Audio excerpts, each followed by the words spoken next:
Taoiseach, I think it's important to take this opportunity to bring a bit of balance into the discussions around the visit of the US President and his wife, given the almost unprecedented slobbering over them that the nation has been exposed to over the last number of days. And it's really hard to know which is worse, whether it's the outpourings of the Obamas themselves or the sycophantic fawning over them by sections of the media and the political establishment. We've had separate and special news bulletins by the state broadcaster to tell us what Michelle Obama and her daughters had for lunch in Dublin, but very little questioning of the fact that she was having lunch with Mr. Tax Exile himself. We had very little challenging of the fact that she's glad to be home, a country that she's been in less than a week and that her husband has very tenuous links in. And of course, the biggest irony of all, the protestations of Obama himself in his speech to the children in Northern Ireland about peace, when he said, "Those who choose a path of peace, I promise you that the United States of America will support you every step of the way. We will be the wind at your back."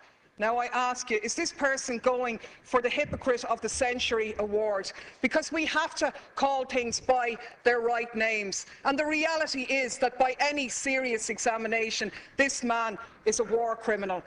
He has just announced his decision to supply arms to the Syrian opposition, including the jihadists, fueling the destabilisation of that region and continuing to undermine secularism and knock back conditions for women. This is the man who is in essence stalling the Geneva peace talks by trying to broker enhanced leverage for the Syrian opposition by giving them arms, and to hell with the thousands more who lose their lives, or the tens of thousands more who will be displaced as this war goes on. This is the man who has facilitated a 200% increase in the use of drones, which have killed thousands of people, including hundreds of children. And you, Taoiseach, you are the one who's turned a blind eye on these activities. You've talked about the G8 being an opportunity to showcase Ireland. But is it not a reality that you have showcased us as a nation of pimps, prostituting ourselves in return for a pat on the head? To be honest with you, we were really speculating this morning whether you were going to deck the cabinet out in leprechaun hats decorated with a bit of stars and stripes to really mark abject humiliation here. So my question to you, Taoiseach, is as follows. What steps are you going to take to follow in the correct statements and the correct decision of your colleague Taoiseach Eamon Gilmore, who voted against the lifting of the arms embargo in relation to Syria? What steps are you going to take to ensure that no weapons for Syria are going to go through Shannon in breach of our international laws on neutrality? What steps are you going to take to showcase this country not as a lapdog of US imperialism, but as an independent nation with an independent foreign policy which takes a lead in international diplomacy to outlaw the use of drones, the favourite method of extermination of your friend Mr. Obama? On the Taoiseach. Quiet, please. Well, let me confirm to you first of all that the President was not inquiring about your whereabouts or your well-being. I think your comments are disgraceful. I think they do down the pride of Irish people all over the world, who are more than happy to see this island be a host to the G8, the leaders of the most industrialised nations in the world. And for you, Deputy Daly, to stand up here and criticise the American President for giving a continuation of support for a fragile peace process in Northern Ireland, where over 3,000 people lost their lives over 30 years, is a disgraceful do-down. And if you represent those people on the back line over there, if that's the kind of comment that you intend to make, well then it's beneath you actually. Even those of your predecessors in their brilliance never matched what you've just said here.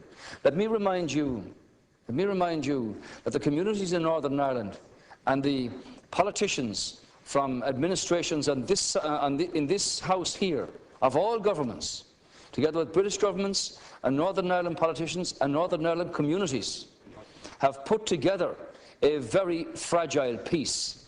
And far be it from you to come in here and criticise somebody who wants to support that process, visibly, personally, and with assistance from the United States, where 35 million Irish Americans, Deputy Daly, want this peace process to continue. And the young lady, the young student who introduced the President in Belfast, put her finger on it very well when she said, the reality is that Northern Ireland has had a past, and the reality is that Northern Ireland has a future. And that future, Deputy Daly, is one where peace in communities and across communities should abound. And it's beneath you to say that the American President should not be a party to keeping that process alive and visible. Insofar as the discussion on Syria is concerned, there was a serious discussion at the G8 summit with the members of the G8 themselves. I'm not sure whether you favour the Russian intervention here or whether you favour what the European Union put forward. While there was division among the countries in Europe about the lifting of the arms embargo, Ireland took a very clear position on this, which was articulated by the Taoiseach, that the embargo should not be lifted. But the conclusion of the G8 summit was that the Geneva peace talks should take place. Nobody wants to see wanton slaughter and the exodus of hundreds of thousands of people from Syria. And far from a warmongering discussion, the situation here is, what can you do to bring about discussions and negotiations that will restore, in the first instance, peace to this situation, and in the second instance, a structure that will allow Syria to continue in the time ahead without the obscenities and the humanitarian crisis that we've witnessed in the last 2 years. Deputy Daly, 1 minute. Please. Yeah. 1 minute, Deputy.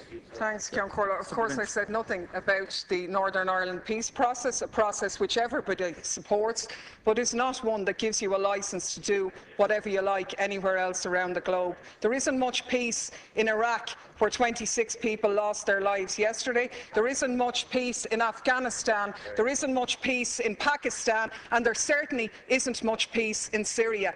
And the side I'm on in Syria is the one, and what I agree with, is the statement by Oxfam, where Oxfam said sending arms to the Syrian opposition won't create a level playing field. Instead, it further risks fueling an arms free-for-all, where the victims are the civilians of Syria. Our experience tells us that the crisis will only drag on for longer if arms are poured in. And that's in essence what the Americans have done here. I can only take from your non-answer to the question that you were asked is that you're going to take no steps to ensure that those arms will not be sent through Shannon in breach of our neutrality. You said here last week no arms ever came through Shannon. How do you know that, seeing as no investigations take place? The reality is, in 2012, 548 US planes landed in Shannon. How do you know what was on them if you haven't examined them? Your Minister for Transport revealed in a parliamentary question that 239 civilian planes landed in Shannon, where they sought permission because they were carrying munitions of war or dangerous goods on a civilian aircraft. What steps are you going to take to intervene in this situation? And the last point I'll make is that people in this country are very fond of our American brothers and sisters, and I think we stand far more shoulder to shoulder with them by making valid criticisms of their president, who has broken his election promises, rather than just pimping this nation as a tax haven for their corporations. I'm sure the Americans would far prefer if their multinationals paid their taxes at home rather than offshore here, so they could develop their health care, so they wouldn't be wasting money on arms being sent to slaughter people in other countries. Thank you, Deputy. Final reply, Taoiseach. As you're aware, 100,000 American people are employed by Irish-owned firms across 50 states, and something similar here from American-invested corporates in this country. The American government, and I don't speak for them obviously, have taken the view in terms of withdrawal of their troops from Afghanistan and from Iraq. There wasn't any intervention in terms of troops in Libya, and there hasn't been any intervention in terms of troops in Syria. We've never supported rendition flights through Shannon, and it ill behoves you to make comments that are not true. Now, I think out of the middle of all that rant, you seem to support the government position here, which was articulated by the Taoiseach at the Minister of Foreign Affairs, that this country did not support and does not support the lifting of the arms embargo in Syria, because clearly with a multi opposition, very diverse factions in that opposition, these are very vexed questions. So the decision of the European Council to not agree in terms of the embargo means that that opportunity presents itself. But everybody at the G8, as I understand it, was focused on getting the peace talks in Geneva underway, which might bring about some sense of solution here. Clearly, you haven't condemned the Iranians or the Hezbollah or the Russians for supplying arms to the Assad regime. You haven't commented upon the atrocities carried out under President Assad in Syria at all. You seem to have a very biased view about the wanton slaughter of the Syrian people. And everybody on this side, insofar as we're party to the European Union, wants to see a structure that would bring about the removal of President Assad, but peace restored to that country and its troubled people, and the hundreds of thousands who have had to exit us across the border with nothing but their families and a few belongings with them. So, in that sense, Deputy Daly, I hope, and it's the hope of the government, that the peace talks in Geneva can actually take place and that something comes from them.